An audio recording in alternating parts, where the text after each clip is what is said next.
지사님, 애 많이 쓰십니다. 더불어민주당 대통령 후보로 선출되신 것도 축하드리고요. 지금 한참 선거 준비를 하셔야 될 텐데 책임감 때문에 또 도민들하고 약속 때문에 이렇게 국감 증인으로 나와주셔서 정말 고맙습니다. 공직자분들께도 감사드리고요. 지사님 요즘 많이 답답하고 그러시죠? 아무래도 그 본질과 줄기를 빼고 지역 말단을 가지고 왜곡하고 가짜 뉴스도 많고 이런 정치적 공세도 많아서 힘들긴 하지만 저는 결국 국민들께서 이 본질을 알아주실 거라고 생각합니다. 저도 오늘 이 국감을 통해서 그런 본질이 드러날 거라고 봅니다. 국감이 시작된 이래 제가 이 사건 터진 이래 줄곧 주장을 했는데 이 분야의 전문가들이나 지자체장을 경험해 본 사람들은 모두가 압니다. 이 개발 사업의 구조와 본질상 화천대유 게이트의 진실이 밝혀질수록 팩트가 드러날수록 당시 이재명 성남시장의 창조적인 정책 성과와 추진력, 유능함과 청렴함 같은 이재명의 가치를 확인할 수 있을 것이기 때문입니다. 반대로 말도 안 되는 억지 주장하고 있는 국민의힘 쪽 사람들이 이 비리와 부패의 주역임이 드러날 것이기 때문에 그렇습니다. 이른바 그분도 저는 그들 중에 있다고 봅니다. 예를 들면 존경하는 백혜련 의원님께서 조금 전에 말씀하셔서 제가 자세히는 말씀드리지 않겠는데 50억 클럽이라고 하는 것이 폭로가 됐는데 여기에도 다 국민의힘 계열 사람들이었습니다. 그대로 말씀하신 그대로 돈 먹은 자가 범인입니다. 돈의 흐름을 쫓는 수사가 이루어지지 못하도록 방해하려고 특검하자고 주장하는 쪽에 틀림없이 범인이 있을 겁니다.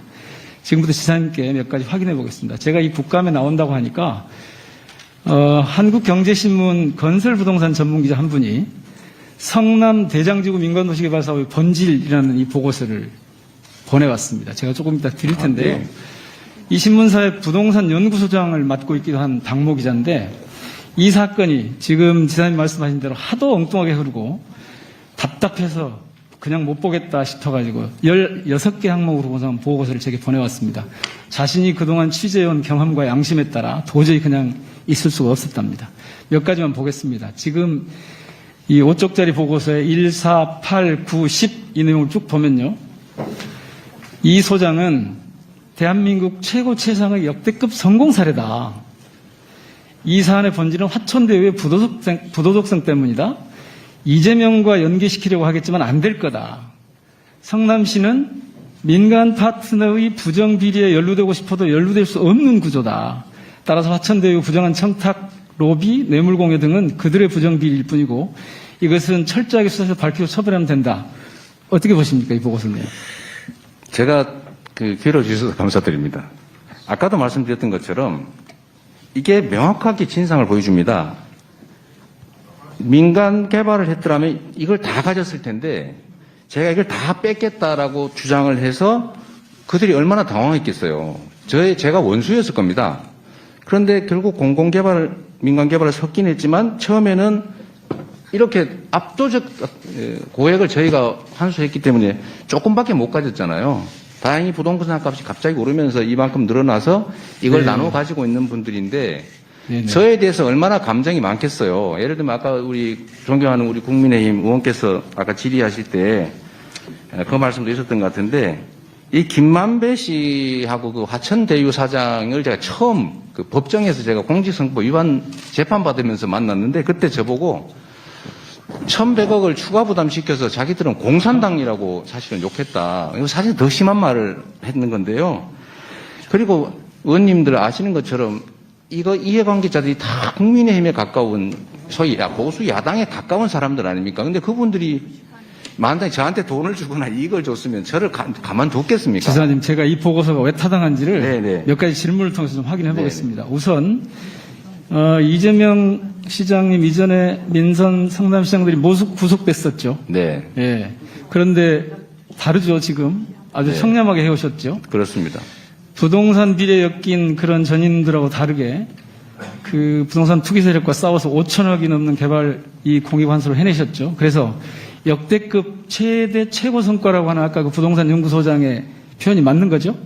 제가 5,500억이 아니고 7,200억인가까지 예. 했습니다. 다른 데서도 사실 이런 식으로 좀 해서 환수한 게 그 있습니다. 다음에 그래서 그렇게 국민의힘 토건비리 카르텔하고 이재명 시장이 사투를 벌였고 거기 나오는 건 앞서 말씀드렸던 것처럼 다 대장동에서 한탕 해보려던 그 국민의힘 계열 사람들이었죠. 그렇습니다. 그렇기 때문에 이 세력과 싸우느라고 힘이 많이 드셨을 텐데 그분도 아마 그들 중에 있어야 맞겠죠? 당연하지요. 만약에 예. 제가 저기 소유자면 예. 왜 그러겠습니까? 그럼 제가 제가 그냥 설계를 다 좀- 허가해줘버리고 추가 예. 환수도 하지 말고 부산 LCT 있지 않습니까? LCT는 100% 민간업자가 다 가졌는데 거기는 시 돈으로 기반 시설까지 해줬잖아요. 1,000억 원. 그러니까 그분은 그쪽에 있는 게 맞네요. 그렇습니다. 그 다음에 그 설계 안에 설계가 있는데 공공이익 그 개발이익 환수 설계하고 그 다음에 도둑 설계가 있다고 제가 줄곧차게 지금 얘기를 해오고 있습니다. 제가 그 점 보고 자, 아주 이 기발하다고 대목이 생각했습니다. 중요한데요. 이 개발이익 환수 설계는 성남시장으로서 지사님이 하신 게 맞죠? 네, 공공 환수 설계를 한 겁니다. 예. 그리고 이 도둑 설계에 성남시장으로서 관여한 바 있느냐 없느냐가 중요한데 여기 개입할 수가 있습니까? 여기 개입하면 직권남용이죠. 자, 이게 자, 국민의힘 의원님들 일부러 그렇게 방해하지 마시고요.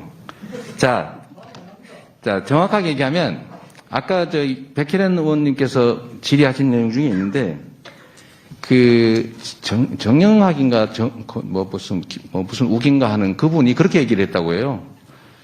토건 세력 배제가 이재명 시장의 방침이기 때문에 자기들은 뒤에 철저히 숨었다. 제가 기사에서 봤습니다. 그렇게 하여튼 이 얘기했고요. 도둑 설계에 특별망부도 관여한 적이 없고 관여할 수 없는 상황이었죠. 3중 장막 뒤에 숨었는데 예. 첫째는 은행 뒤에 숨었고 두 번째는 금전신탁 SK 뒤에 숨었고 SK 안에서도 특정 금전신탁이라고 하는 세 번째. 지사님, 그렇습니다. 네. 그래서 그분은 바로 이 도둑 설계 주역 가운데 하나 있을 거다 이렇게 여겨집니다. 심지어 화천대유 설립 때부터 지금까지 공을 맡은 이경재 변호사마저도 저 보시는 대로 이재명 지사와는 상관이 없다고 보세요? 있을 턱 없지. 왜냐하면 전부 자금이 어쩌고저쩌고. 이재명 지사 싫지만 엎어씌우면 안 돼. 이렇게 했단 말이에요. 자, 마무리하겠습니다. 이 사업부의 구조 번지상 그 도둑 설계에 개입할 수도 없고 개입하지도 않았는데 왜 당시 이재명 성남시장에 엎어씌우려고 할까? 그 이유가 뭔지 네. 느낌을 이렇게 분석하신 바가 있습니다. 네. 제대로 좀 말씀해 그야말로 적반하장이라고 할 수 있습니다.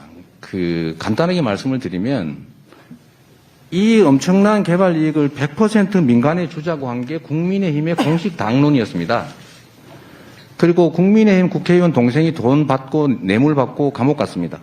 LH가 국민의힘 국회의원 압력 때문에 그리고 이명박 대통령의 정책 때문에 포기해서 이거 다 민간이 가지려고 했는데 제가 공공개발을 하셔서 다 환수하려고 했지 않습니까? 이걸 막은 게 이들이고 이 중에 예를 들어 이 개발 이익을 일부 취득한 뒤에 이걸 누가 나눠 가질 것인지는 저희가 알 수도 없고 가르쳐 주지도 않고 또 남욱 변호사가 얘기한 것 같은데 아니 정영학인가 이분이 얘기한 것 같은데 자기들은 토건 세력 배제 방침을 이재명 시장이 가지고 있기 때문에 철저하게 숨을 수밖에 없었다라고 얘기도 하고 있습니다. 그리고 결국 돈이 문제 아닙니까? 돈. 이 이익을 누가 가졌느냐? 다 국민의힘 관련자들이 가진 겁니다.